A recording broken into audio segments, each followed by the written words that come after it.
Ladies and gentlemen, there comes a moment in a woman's life when the noise of the world no longer holds power. The conversations, the obligations, the constant cycle of doing, proving, and pleasing, it all begins to fade into the background. Not because she is tired, but because something far deeper is calling her. It is not a person, it is not a place, it is not even a dream. It is silence, and that silence becomes her new center. This silence is not empty. It is not void. It is full, rich, vibrating, alive with messages from within. But to the outside world it appears as withdrawal. She no longer wants to attend every gathering. Her responses become shorter. She doesn't explain herself like she used to. And people begin to wonder, is she okay? She is not okay in the way the world defines okay. She is becoming whole in a way that cannot yet be seen.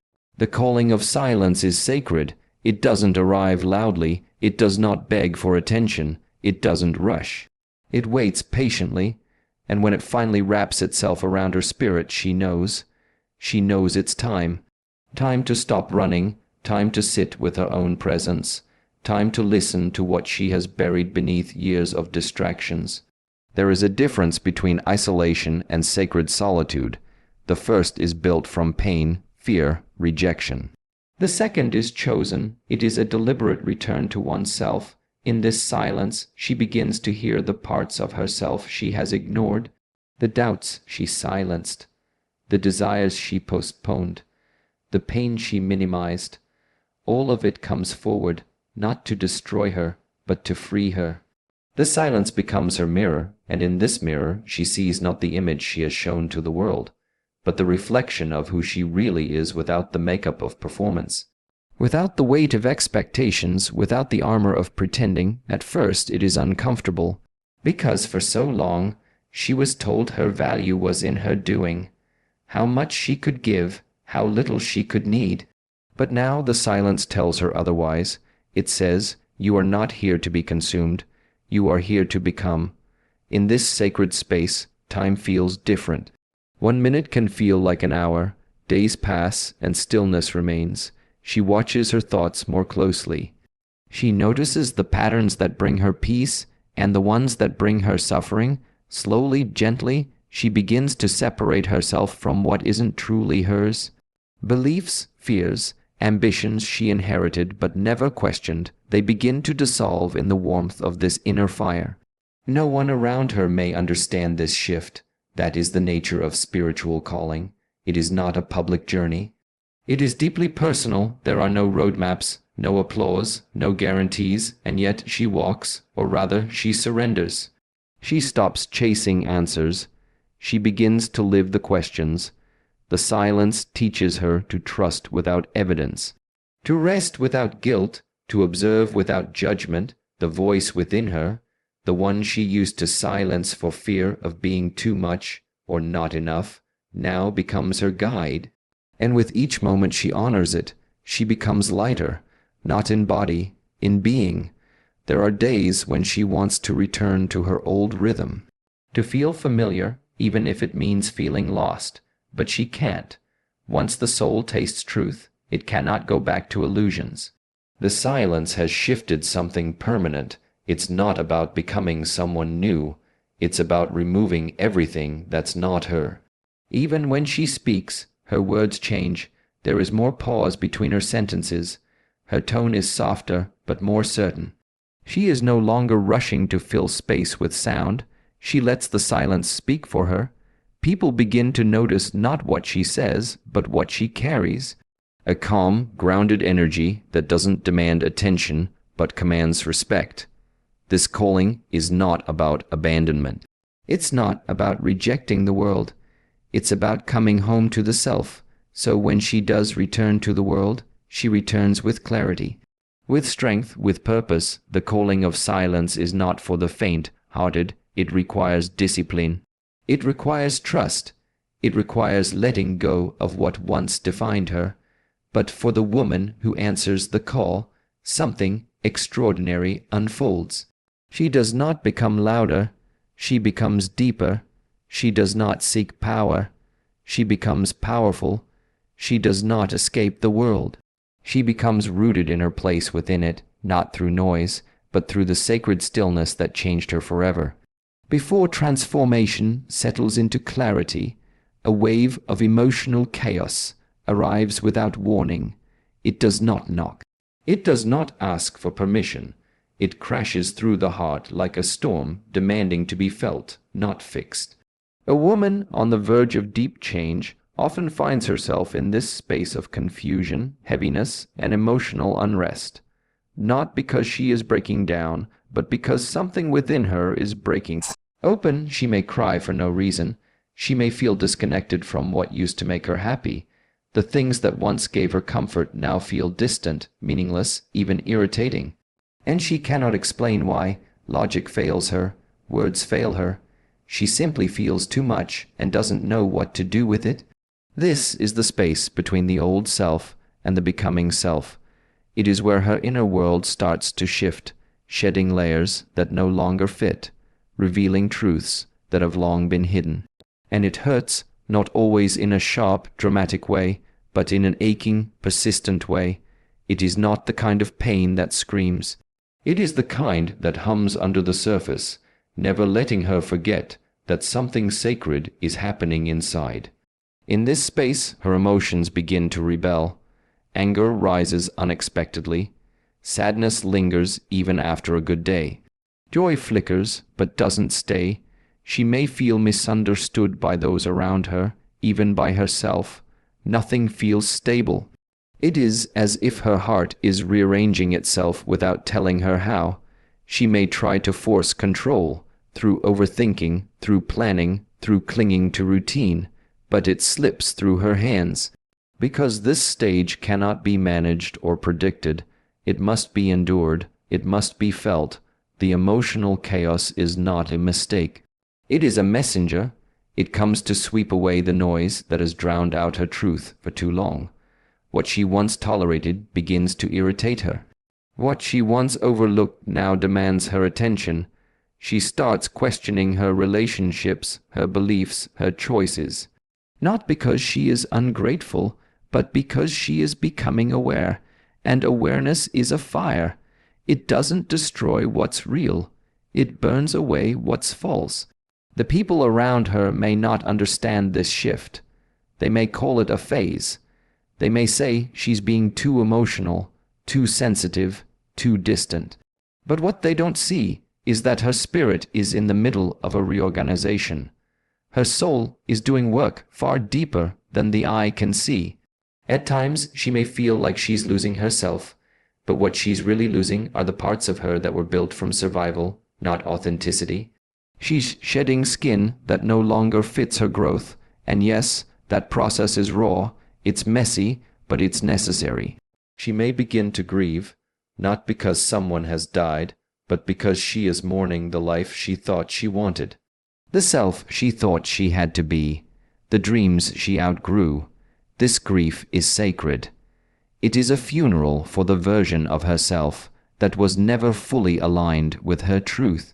And like all sacred things, it must be honored. Some days, she may feel like everything is falling apart. But quietly, subtly, something is falling into place. The chaos is not here to punish her. It is here to realign her. Emotions, when deeply felt and honored, are the gateways to healing. She begins to see that the confusion is clearing a path. That her emotional unrest is not weakness. It is wisdom rising. She may find herself craving solitude. Long walks, time away from screens, silence, nature, stillness. It's not that she's avoiding life. She's reconnecting with it in its purest form. Her emotions are guiding her back to her essence. They are teaching her to listen, to slow down, to let go. In this phase, nothing external can fix what's internal. No advice, no quick solution. What she needs is presence. To sit with herself even when it hurts. To hold herself gently even when the world feels heavy. To breathe through the confusion and trust that clarity is not absent. It is simply waiting on the other side of this sacred unraveling. And though she may not know it yet, This emotional chaos is a gift. It is the fire that melts the frozen parts of her heart. It is the storm that washes away what's false. It is the shadow that reveals the light. She does not need to have all the answers. She only needs to stay present through the questions, because slowly, in its own timing, clarity will come. Not with noise, but with peace. Not with certainty, but with truth. And when it arrives, she will not be who she was before. She will be someone lighter, clearer, and more whole than she ever imagined. There comes a moment in a woman's life when the mask she has worn for years begins to feel too heavy. The roles she has played, the identities she has been praised for, the expectations she has tried to fulfill, they no longer fit. She begins to feel a discomfort that has no clear cause, only the deep knowing that something about who she has become is no longer true. It is not about rebellion, it is about revelation. Her soul is tired of pretending. She may have been the dependable one, the strong one, the peacemaker, the achiever, the selfless one who never asks for much, who keeps everything together. But now those identities begin to crack, not because she failed in them, but because she outgrew them. The version of herself that once helped her survive no longer supports who she is becoming. The shift is not logical, it's spiritual. It's the quiet uprising of the authentic self. At first, this shedding does not feel empowering. It feels like falling apart. Because when you let go of who you were taught to be, you also let go of the safety and structure that identity provided. It is disorienting. She might ask, "Who am I without this?" But this question is not a loss. It is a doorway. She begins to notice how much of her life has been shaped by outside voices, family, culture, society, even past wounds, all contributed to the image she projected to the world. She played the part so well that even she believed it, but deep down there was always a whisper, a quiet resistance. That whisper grows louder now, and she can't ignore it anymore. She may find herself speaking less, observing more. She may begin to challenge old patterns, say no more often, and take space without apology. These shifts may confuse the people around her. They are used to who she was, not who she is. They might ask, "What happened to you?" But the truth is, nothing happened. She simply stopped pretending. Letting go of old identities is not an act of rejection. It is an act of returning to a version of herself that was always present, just buried under layers of performance. It requires courage to disappoint others in order to honor oneself. It requires stillness to hear the truth beneath the noise. And it requires trust, because the space between who she was and who she is becoming feels empty before it feels full. She may grieve, not just people or places, but versions of herself. The version who tolerated too much, the version who silenced her needs, the version who stayed quiet just to keep peace. These were not mistakes. These were survival, but now she is ready to move beyond survival. She is ready to live. In this process, she discovers something powerful. Her worth is not tied to her usefulness, her productivity, or how well she performs for others. Her worth is innate. She does not need to earn it through perfection or sacrifice. She begins to allow herself to be messy, to be unsure, to be whole even when she feels undone. This is freedom not in the loud, dramatic sense, but in the quiet, grounded way that cannot be taken from her. As she continues shedding old identities, she may find that certain relationships no longer resonate. Conversations feel empty. Spaces that once felt comfortable now feel restrictive. This is not betrayal. This is clarity. Her frequency is changing, and not everything or everyone will rise with her. She starts seeking truth over loyalty, alignment over attachment. And through all this, a new self begins to emerge, one that is not defined by the past, but shaped by presence. One that no longer needs validation to feel valuable. She starts to make decisions not based on fear or obligation, but from intuition and inner knowing. This is not ego, this is embodiment. She is finally moving in rhythm with her own truth. There will still be moments of doubt, moments when she wants to go back, just to feel familiar again, but the old identity, once removed, cannot be worn comfortably again. It chafes, it suffocates, because once she has tasted freedom, anything less becomes unbearable. She realizes that she is not here to be who others expect. She is here to evolve, to grow, to embody her spirit fully, and that means releasing the need to be seen in a certain way. It means embracing a version of herself that may confuse others, but feels undeniably right within. This is not the end of who she is. It is the beginning, a return to essence, a sacred unbecoming that reveals the truest form of her being. There comes a point when everything she once chased begins to lose its glow. The achievements she thought would bring fulfillment now feel hollow. The attention she once sought now feels distracting. The material things that once symbolized success begin to feel like noise. Something inside her shifts, quietly at first, then undeniably. She begins to crave something deeper, something real. It is not a crisis, it is a calling, a craving for purpose and purity, not as an idea, but as a way of life. She can no longer tolerate surface-level conversations or meaningless routines. She grows restless in environments where people pretend and perform. Her soul begins to ache, not for more, but for less distraction, less noise, less artificial, and in that less, she searches for the more that matters. More truth, more depth, more meaning, more peace. This craving doesn't arrive all at once. It creeps in gradually. She starts noticing how drained she feels around certain people, how uninspired she is by the things that once motivated her. There is a subtle disconnection that begins to grow between her and the life she built while trying to meet expectations. She begins to wonder if this life is truly hers or just something she learned to settle for. She doesn't want a life that just looks good on the outside anymore. She wants a life that feels aligned on the inside. She begins to question everything she once accepted without thought. What is real? What matters? What am I doing with my time, my energy, my breath?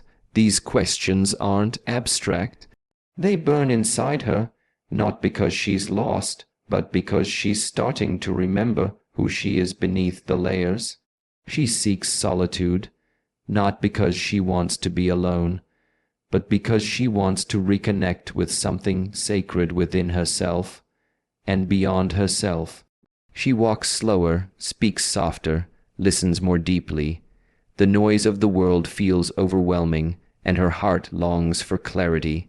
A return to essence, a return to truth.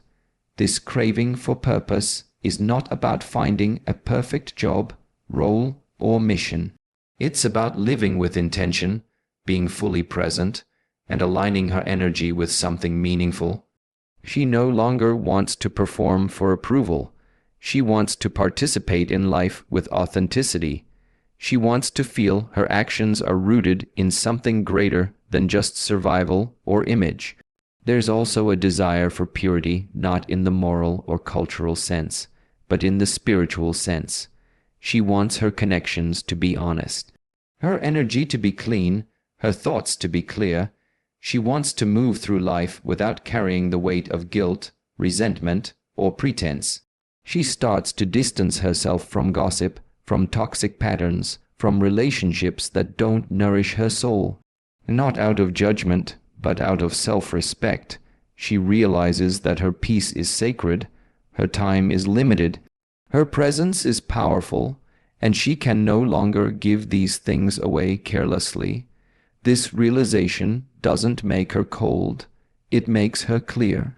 She begins to choose simplicity over chaos, stillness over constant movement, quality over quantity, connection over attention. The more she honors this craving, the more she begins to feel whole again. She no longer needs the world to validate her. She finds moments of profound beauty in silence, in small acts of kindness, in truth spoken quietly. She notices that her spirit feels lighter when she lives from alignment, when she speaks only what she means, when she no longer hides behind a mask. This is not a phase or a mood, it's a reorientation of her entire being.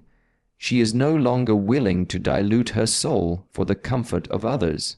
She wants her outer life to match her inner values, and if that means walking alone at times, so be it, because she understands now, peace is the evidence of purpose, and clarity is the path to purity. She stops trying to impress. She stops trying to be everything to everyone. She returns to being honest with herself. What feels right? What drains me? What brings me alive? These questions are now her compass. Not trends, not comparison, not fear. This craving transforms her. It softens her, but also strengthens her. It makes her more compassionate and more discerning. She becomes careful with her words because she knows they hold power. She becomes selective with her time because she knows it is sacred. She becomes intentional with her presence because she knows it is a gift. Through this, she discovers that the deeper she goes within, the clearer her life becomes without. The more she honors what is pure in her heart, the more she aligns with the purpose she was always meant to live. Not a grand mission shouted from the rooftops, but a quiet, steady, grounded existence that honors her soul in every step.